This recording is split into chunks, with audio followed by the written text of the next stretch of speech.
Good morning साथियों, आपका स्वागत है अपने YouTube चैनल अरावली क्लासेज में। साथियों, हम पिछले वीडियो तक बहुपद से संबंधित पूरी प्रश्नावली कंप्लीट कर चुके हैं और आज हम स्टार्ट कर रहे हैं दो चर वाले रैखिक समीकरण। दो चर वाले रैखिक समीकरण। ठीक है, पहले हम इसका मतलब समझेंगे। ठीक है, इससे पहले हमने क्या पढ़ा है? बहुपद पढ़ा है, बहुपद। ठीक है, और बहुपद का मतलब मैंने क्या बताया था? ऐसी संख्याएं हैं जिसमें क्या हो, बहुत सारे पद हो, यानी कि अनेक पद हो। जैसे हमारे पास ये आया था ax² plus bx plus c is equal to 0। ये द्विघात समीकरण का क्या है? स्टैंडर्ड रूप है, मानक रूप है। ठीक है, ये बहुपद मैंने बराबर में 0 लगा दिया, इसका मतलब ये क्या है? गलत है। क्या है? गलत है। क्यों? जब मैं कह रहा हूं कि बहुपद है और बराबर में क्या लगा रहा हूं? 0 लगा रहा हूं। अगर बराबर में 0 लगा रहा हूं तो ये क्या हो रहा है? एक समीकरण हो रहा है। क्या हो रहा है? समीकरण। तो बहुपद तो किसे कहेंगे? जिसमें अनेक पद हो लेकिन बराबर में कोई भी संख्या नहीं हो। अगर बराबर में कोई संख्या हो रही है तो वो क्या हो जाएगा? समीकरण हो जाएगा। तो दोस्तों, ये चीज याद रखनी है। कहीं भी आपसे कोई पूछ सकता है कि बहुपद और समीकरण में क्या अंतर होता है, तो समीकरण में हमेशा बीच में क्या रहेगा? बराबर का चिन्ह रहेगा, और बहुपद में कोई बराबर का चिन्ह नहीं रहेगा। ठीक है, और समीकरण की परिभाषा मैंने क्या बताई है कि समान किया हुआ है। इसमें दो पक्ष आएंगे, left hand side and right hand side is equal. बायां पक्ष और दायां पक्ष दोनों क्या होंगे? समान होंगे। ठीक है, अब हम इसकी बात कर लेते हैं। अब ये क्या आ रहे हैं? दो चर। चर कितने होंगे इसमें? 2 होंगे। अब चर किसे कहते हैं? चर अज्ञात संख्या को। किसे? अज्ञात संख्या को। जिस संख्या का मान हम नहीं जानते हैं उसे क्या कहेंगे? चर कहेंगे। क्या कहेंगे? चर कहेंगे। जैसे मैं आपका नाम नहीं जानता, इसलिए क्या हो गए? आप मेरे लिए चर हो गए। यदि मैं आपका नाम जानता हूं तो मेरे लिए क्या हो गए? आप कांस्टेंट हो गए, अचर हो गए। तो सीधी सी परिभाषा यह है, जिसको हम जानते हैं वो अचर और जिसको हम नहीं जानते वो चर। वो क्या होगा? चर होगा, वेरिएबल होगा।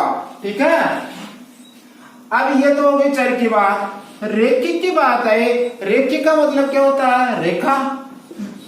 रेखिक का मतलब क्या होता है? रेखा। इस चर वाली समीकरण में, इस प्रश्नावली में हमें केवल रेखाओं से काम है। किससे काम है? रेखाओं से। रेखा, एक रेखा ये निकल गई, एक रेखा ये निकल गई, 2 रेखाएं ऐसे बिल्कुल सीधी जा रही है, एक रेखा के ऊपर दूसरी रेखा है। ठीक है, तो हमें किससे मतलब है? इस रेखा से। और रैखिक समीकरण का मतलब ये हो गया अपनी गणित लैंग्वेज में कि जिस चर की पावर, जिस चर की घात क्या हो? 1 हो, या दिखाई नहीं दे, या दिखाई नहीं दे, वो क्या कहलाएगा? चर। वो रैखिक चर समीकरण कहलाएगा। अर्थात किसी की भी पावर यदि 1 हो या दिखाई नहीं दे, वो क्या कहलाएगा? रैखिक चर समीकरण कहलाएगा। कोई भी उसकी घात, उसकी पावर 0 नहीं करेगा कि x की पावर 0 दिखाई नहीं दे रही तो 0 मान ले, तो यह गलत हो जाएगा। क्यों? क्योंकि इसका मान कितना आता है? 1। नोट डाउन कर लीजिए कि यदि किसी की भी पावर 0 है तो उसका मान क्या आएगा? हमेशा 1 आएगा। कितना आएगा? 1 आएगा। तो चर वाले रैखिक समीकरण, जिस चर की घात कितनी हो? 1 हो, उसे क्या कहेंगे? रैखिक। और समीकरण का मतलब क्या आ गया? हमेशा क्या होंगे? वो बराबर होंगे। क्या होंगे? बराबर होंगे। क्या क्या? Left hand side LHS and right hand side is equal. दोनों पक्ष क्या होंगे? बराबर होंगे। ये तो हमारी क्या हो गई? इसकी परिभाषा। ठीक है। हमारे ये चौथी प्रश्नावली है, इसमें केवल आलेखीय विधि से, किससे? आलेखीय विधि से यानी कि ग्राफीय विधि से x और y के मान ज्ञात कीजिए, अर्थात चर के मान ज्ञात कीजिए। और यहाँ हमें पूछेगा इनकी प्रकृति, इनका अस्तित्व पूछेगा। तो हम पहले इनकी प्रकृति की बात कर लेते हैं कि इसका हल होगा, नहीं होगा, अद्वितीय हल होगा या अनेक हल होगा या कोई हल नहीं होगा। जैसे हमने बहुपद में पढ़ा था ना कि इसके मूल समान होंगे, इसके मूल अलग अलग होंगे और इसके मूल क्या होंगे? काल्पनिक होंगे। वहां क्या फॉर्मूला लिया था हमने? बी स्क्वायर माइनस 4ac बराबर में 0 रखा था, तब तो क्या आ गया था वहां? मूल समान। और बी स्क्वायर माइनस 4ac का मान 0 से बड़ा था, तब क्या होंगे? दोनों मूल अलग अलग होंगे। और 0 से छोटा आ रहा था अर्थात ऋणात्मक आ रहा था, तब हमने क्या लिया था? वहां काल्पनिक लिया था। इसी प्रकार यहां भी देखते हैं हम। अब इनमें पहले इसका स्टैंडर्ड रूप देखते हैं, मानक रूप देखते हैं। हमारे पास कैसा ही क्वेश्चन आ जाए उसको पहले इसके मानक रूप में, अर्थात इसका जो फॉर्मूला होता है, गणित का एक सांचा होता है, उस सांचे में हमें ढालना है। ठीक है। जैसे इसका मानक समीकरण ये होता है ax plus by plus c is equal to 0। ठीक है। यदि यहां बराबर में 0 नहीं है तो ये क्या बन गया? एक बहुपद बन गया। क्या बन गया? बहुपद। और 0 लगा दिया बराबर में तो ये क्या हो गया हमारे पास? ये क्या हो गया? समीकरण हो गया। यहाँ a इज इक्वल टू क्या आएगा? x का गुणांक। नोट डाउन करना है इनको, बहुत काम की चीज है ये। x का गुणांक। b बराबर क्या आएगा? y का गुणांक। और c बराबर क्या आ जाएगा हमारे पास? अचर पद। क्या आ जाएगा? अचर पद। ठीक है। ये तो ये हो गया।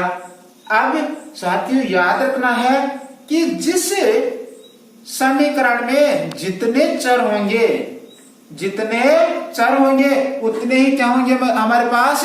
समीकरण होंगे। तो यहां देखिए दोस्तों, यहां कितने चर आ रहे हैं? x और y, 2 चर है। तो इस क्वेश्चन को सॉल्व करने के लिए हमारे पास चर समीकरण भी कितने होंगे? 2 होंगे। ये याद रखना है। अब हम क्या देखेंगे? इनकी प्रकृति देखेंगे। यह आपको याद होना चाहिए, नोट डाउन होना चाहिए। ठीक है। अब हमारे पास कोई 2 मान है, 2 समीकरण ले लिया a1 b1 c1, दूसरा ले लिया a2x plus b2y plus c2 is equal to 0। ठीक है। हमारे मान 2 प्रकार से आएंगे। कितने प्रकार से आएंगे? 2 प्रकार से। पहला आएगा बीजीय व्यंजकों के आधार पर। कैसे? बीजीय व्यंजकों के आधार पर। और दूसरा, हम प्रश्नावली कैसी है? रेखिक है। कैसी है? रेखिक है। तो रेखाओं के आधार पर इसका हल क्या आएगा, इसका मान क्या आएगा, इसकी रेखाओं की प्रकृति कैसी होगी वो हम देखेंगे। ठीक है। तो इसको क्या लिखेंगे? हम अनुपात में लिखेंगे। किसमें लिखेंगे? अनुपात में। इन भुजाओं को अनुपात में लिखेंगे। तो हमारे पास ये आ रहा है, यदि ये हो a1 बटावा a2 बराबर b1 बटे वे b2 और बराबर नहीं है c1 बटे वे c2। यदि a1 बटे वे a2 बराबर b1 बटे वे b2 बराबर c1 बटे वे c2, ये आपस में बराबर नहीं है। कहने का मतलब a1 बटे वे a2 not equal to b1 बटे वे b2 not equal to c1 बटे वे c2। इनका मान निकाले तो ये आपस में बराबर नहीं है। तो इसका बीजीय व्यंजकों के आधार पर इसमें क्या होंगे? अद्वितीय हल होंगे। अद्वितीय हल होंगे। कैसे हल होंगे? अद्वितीय हल होंगे। अब रेखाओं की प्रकृति बात करें, रेखा के आधार पर, तो इसमें रेखाएं क्या होगी? इसमें 2 रेखाएं चल रही है। 2 रेखाएं या तो एक दूसरे को काटेगी या नहीं काटेगी, अर्थात समांतर चलेगी, या एक रेखा के ऊपर दूसरी रेखा आएगी। ये 3 मान है। ठीक है। ये बराबर नहीं है, अर्थात बराबर नहीं इसका मतलब इनके आपस में क्या हो रही है, लड़ाई हो रही है ना। बराबर नहीं है तो लड़ाई हो रही है, और लड़ाई हो रही तो कब होगी लड़ाई, जब दो रेखाएं एक दूसरे को काटेगी। तो काट रही है नहीं इधर, क्या होगी, तो रेखाएं क्या हो जाएगी, प्रतिच्छेदी। क्या हो जाएगी, प्रतिच्छेदी। यानी कि यहां इन दोनों के बीच में टकरार हो रही है, टकरार हो रही तो प्रतिच्छेदी रेखाएं हो गई, यहां बराबर नहीं है। ठीक है, अब चलते हैं दूसरा मान। यदि a1 बटे a2 ये तो बराबर है, इनमें तो दोस्ती है, लेकिन ये इनका दुश्मन है। ये क्या है, इनका दुश्मन है, C1 बटे C2।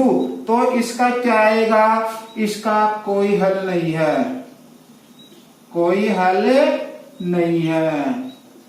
आ रही समझे, कोई हल नहीं है। अब कोई हल नहीं है इसका मतलब जब रेखाएं मिलेगी तभी इनका क्या होगा, कोई ना कोई हल होगा। तो यहाँ आ जाएगा, रेखाएं क्या होगी, समांतर। क्या हो जाएगी, समांतर रेखाएं। कैसी रेखाएं, समांतर रेखाएं। समांतर रेखाएं किसे कहते हैं कि कोई रेखाएं निकले, दूसरी रेखाएं निकले, उनके बीच में सदैव दूरी प्रत्येक स्थान पे क्या रहे, समान रहे। साथ साथ तो चल रही है लेकिन कभी नहीं मिल रही है, तो उसका कोई भी हल नहीं होगा। साथ साथ चल रही है लेकिन बात नहीं कर रही है, मिल नहीं रही है, तो क्या हो जाएगा, कोई हल नहीं होगा। हल कब होगा, जब रेखाएं आपस में मिलेगी तभी क्या होगा, हल होगा। तीसरा लेते हैं हम, a1 बटे a2 बराबर b1 बटे b2 बराबर c1 बटे c2। ये तीनों मान क्या आ रहे हैं, बराबर आ रहे हैं। तीनों मान क्या आ रहे हैं, बराबर आ रहे हैं। इसका मतलब ये हो गया, इसके अनेक हल होंगे, अनेक हल होंगे। कितने हल होंगे, अनेक हल होंगे। इसका मतलब अनेक हल कब होंगे, यानी कि रेखा के ऊपर क्या आएगी, रेखा। तो ये कौन सी रेखा हो जाएगी, संपाती रेखा। कौन सी रेखा हो जाएगी, संपाती रेखा। संपाती रेखा, संपाती रेखा का मतलब ये हो गया, इस रेखा के ऊपर ये दूसरी रेखा आ गई, अर्थात ये प्रत्येक बिंदु पर इससे मिल रही है, इससे टकराव हो रहा है। तो जहां जहां मिलेगी वहीं वहीं क्या हो जाएंगे, हल हो जाएंगे। कहने का मतलब क्या हो गया, इसके अनेक हल होंगे और रेखाएं क्या होगी, संपाती होगी। अद्वितीय हल कब होगा, जब तीनों आपस में बराबर नहीं है। a1 बटे a2 नॉट इक्वल b1 बटे b2 नॉट इक्वल c1 बटे c2। ठीक है, तो ये क्या हो जाएंगे, अद्वितीय हल। रेखा होगी प्रतिच्छेदी रेखा होगी, और इसके x और y के क्या आएंगे, हमारे पास मान आएंगे। किसके मान, x और y के मान आएंगे। ठीक है, और ग्राफ में जो क्वेश्चन बनेगा वो यहीं से बनेगा। ठीक है, और वो क्वेश्चन आएगा हमारे 6 नंबर का। कितने नंबर का, 6 नंबर का आएगा। और वो क्वेश्चन आपसे गलत नहीं होना चाहिए। क्यों गलत नहीं होना चाहिए, क्योंकि ये आपको अरावली परिवार द्वारा पढ़ाया जा रहा है। ठीक है, a1 बटे a2 नॉट इक्वल b1 बटे b2 बराबर नहीं है c1 बटे c2, आपस में बराबर नहीं है, तो क्या जाएंगे, अद्वितीय हल। रेखा होगी प्रतिच्छेदी, एक बार ही काट रही है। प्रतिच्छेदी रेखा का मतलब ये हो गया कि एक रेखा इधर से निकली, दूसरी इधर से निकली, ये आगे बढ़ी, इस बिंदु पे काट दी, तो इसका क्या हो जाएगा, यहां जहां भी काटेगी वही क्या होगा, उसका हल होगा। ठीक है, वो कौन सी रेखा हो जाएगी, प्रतिच्छेदी। आपकी कैंची है, वो कौन सी रेखा का उदाहरण है, प्रतिच्छेदी रेखा का उदाहरण है। यदि a1 बटे a2 बराबर b1 बटे b2 नॉट इक्वल c1 बटे c2, तो ऐसी स्थिति में क्या होगा, कोई हल नहीं होगा। कोई हल नहीं, क्यों नहीं होगा, जब दो रेखाएं क्या है, समांतर है, प्रत्येक बिंदु पर उनके बीच की दूरी क्या है, समान है।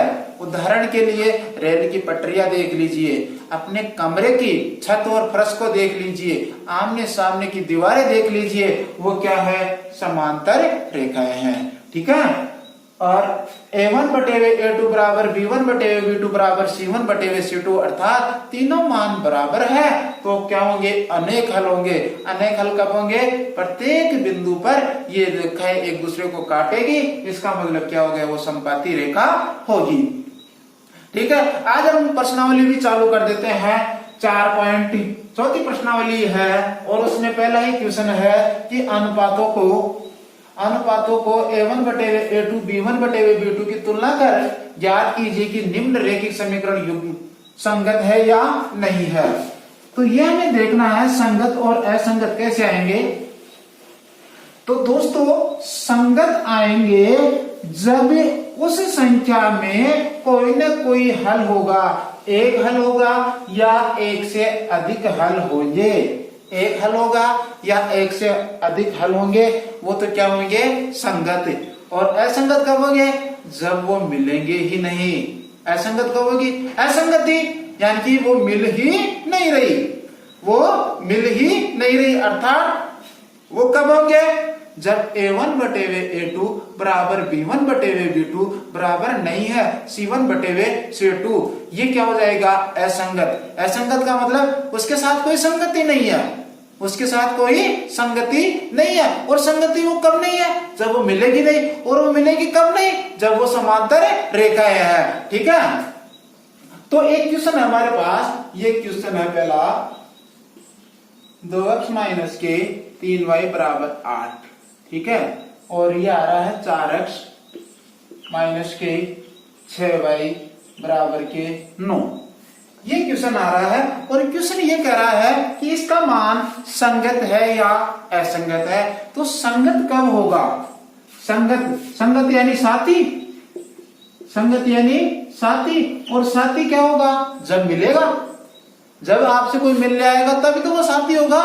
और वो कोई दूर दूर ही जा रहा है, वो आपसे मिल ही नहीं रहा, वो क्या साथी होगा, तो वो क्या हो जाएगा, असंगत।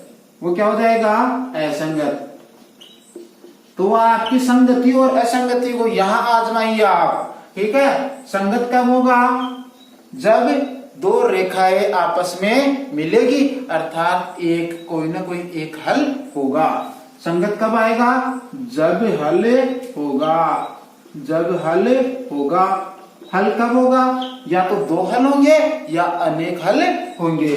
और असंगत जब मिलेंगे ही नहीं तो वो क्या होंगे, असंगत होगा, यानी कि कोई हल नहीं है, कोई हल नहीं है।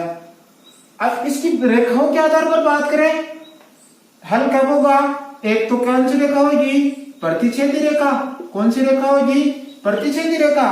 और एक कौन सी होगी, समपाती रेखा। कौन सी रेखा होगी, समपाती रेखा। और असंगत कब होगा, जब रेखा क्या होगी, समांतर। रेखा क्या होगी, समांतर। और उसका हल क्या होगा, कोई हल नहीं है, कोई हल नहीं है। ठीक है, ये क्या हो गई, असंगत की बात। ठीक है, तो संगत कब होगा, जब उस समीकरण में x या y का एक मान होगा या अनेक हल होगा, तब तो वो क्या होगा, संगत होगा। जब दो रेखाएं आपस में मिलेगी, चाहे एक बार मिले चाहे अनेक बार मिले, तो वो क्या होगा, संगत होगा। और जब रेखाएं आपस में मिलेगी ही नहीं, अर्थात वो रेखाएं कैसी होगी, समांतर रेखाएं होगी। यहाँ क्या आएगा, समांतर रेखाएं होगी, तो वो हल कौन सा होगा, असंगत होगा।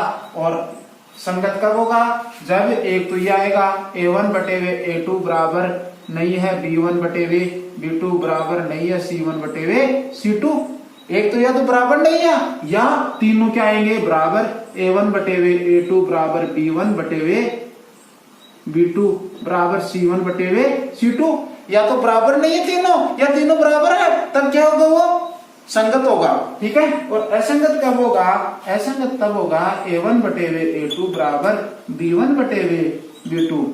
ये तो दोनों दोस्त हैं, लेकिन ये तीसरा दोस्त नहीं है इनका, C1 बटेवे C2 अचर पद इनका दोस्त नहीं है, तो ये क्या हो जाएगा, असंगत हो जाएगा। तो उम्मीद करूंगा यह आपको अच्छी तरीके से समझ में आ गया। अब हम क्वेश्चन को सोल्व करते हैं, तब और भी अच्छे तरीके समझ में आएगा आपको। ठीक है, अब निकालना है संगत या असंगत।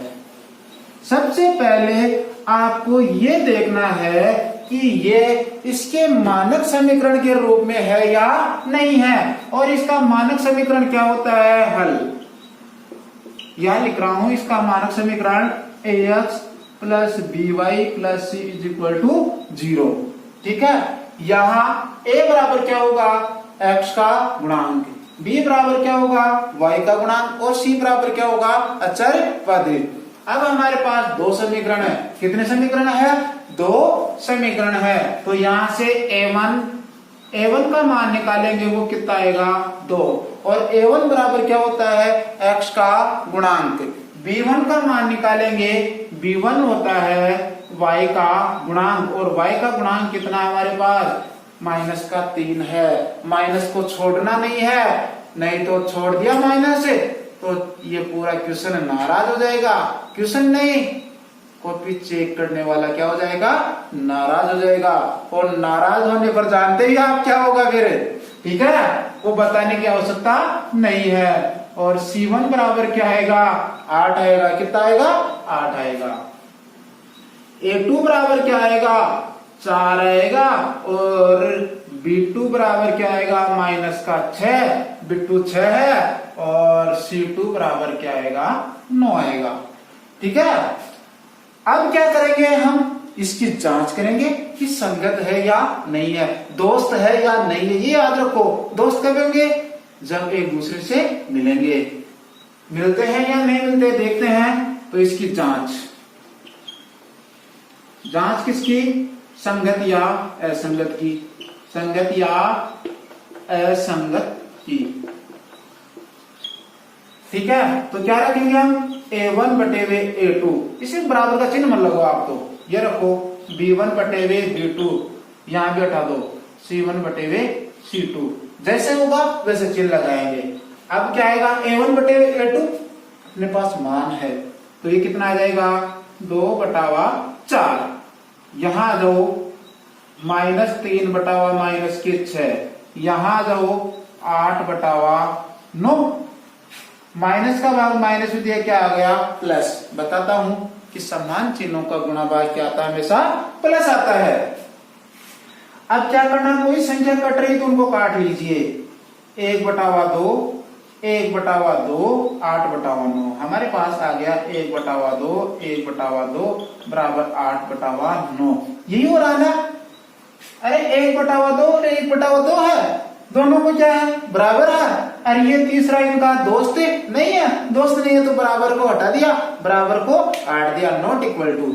तो ये क्या आया, a1/a2 बराबर b1/b2 बराबर नहीं है c1/c2। अब लगाइए यहां, अब क्या लगाओगे आप, यहां इसको हटा दीजिए आप एक बार, और यहां आगे लिखिए इसको, a1/a2 बराबर b1/b2 नॉट इक्वल c1/c2।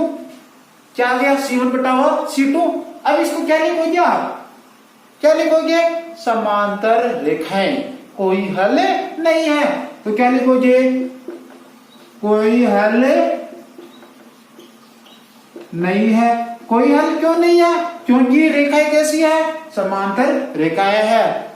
क्या है, समांतर रेखाएं हैं। अरे बात कब बनेगी, जब एक दूसरे से मिलेंगे तभी क्या होगी, बात बनेगी। यहाँ बन ही रहे, ये मिल ही नहीं रहे, तो क्या हो जाएगा, कोई हल नहीं है। अतः ये क्या हो जाएगा, असंगत है।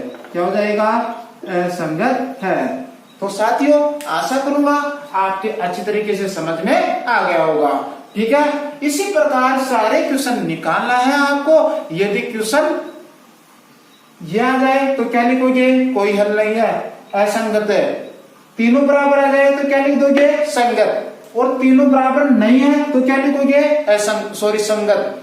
तीनों बराबर आ जाए, ये आ जाए, देखो आपके पास ही a1/a2 बराबर b1/b2 बराबर c1/c2, ये आ जाए तब भी क्या लिखोगे आप, संगत है। क्या लिखोगे, संगत है।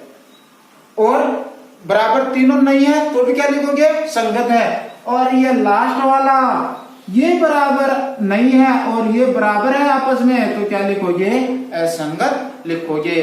तो आपको 4.1 में ये पहला क्वेश्चन आपको निकालना है। और हम अगले वीडियो में मिलेंगे ग्राफ के साथ। आपको भी क्या खरीदनी है, ग्राफ खरीदनी है। मम्मी पापा को बोल देना कि वो ग्राफ दिलवा दे, और हम क्या करेंगे, 6 नंबर पक्के करेंगे अगले वीडियो में।